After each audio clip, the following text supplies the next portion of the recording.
Now, ladies and gentlemen, I know it's been a while since I've been back, but I'm back to talk about the 27 Club series featuring Amy Winehouse. But let's take an appreciation for these nails because it's making me feel cunty. Who is the witty, talented, the intelligent, great Amy Winehouse? And I swear she was a black woman in a past life because of the way she sings, but we'll get into that later.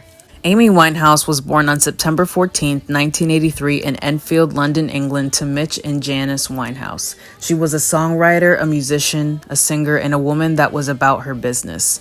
As a child, she went to primary and secondary school in the Southgate area of London. She was of Jewish descent and she absolutely hated going to Jewish Sunday school and argued that she didn't really learn anything anyway. Besides her disdain for Jewish school, Amy grew up with a lot of musical influence and had a lot of musicians in her family, particularly on her mother's side, which were primarily jazz musicians. But however, her paternal grandmother was also a singer who dated a jazz musician. So my point is that this was already in her blood. And another fun fact is that she grew up listening to a lot of Frank Sinatra while growing up. So basically, she started with this influence exceedingly early. But for more info, at the age of 9, her parents split. So she primarily lived with her mother while living with her dad on the weekends.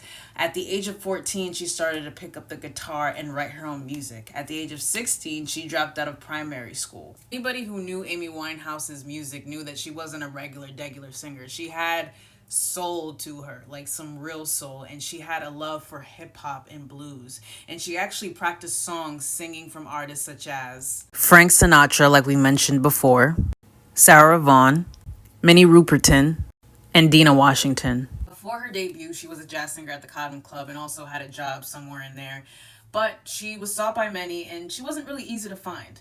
She had a lot of deals here and there, but she finally released her debut album called Frank, produced by Salem Remy in October 2003. And it was loved by many. It had a lot of jazz influences, but she wasn't really satisfied with the album, even though she put it out. But, artists are always harsh critics of their own work. What really got people is her lyrics. Her lyrics had depth. They had charisma, they had witty humor, which were all fragments of her personality.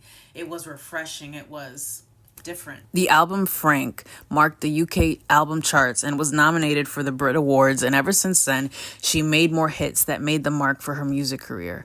From 2006 to 2008, she shifted her image towards the girl groups of the 1950s and 60s, which explains the infamous beehive that she was known for. It may not have been people's first choice, but she was always wanting to go with things that resonated with her, even if it wasn't with the times. This time was when her songs such as You Know I'm No Good and Rehab were coming out, which were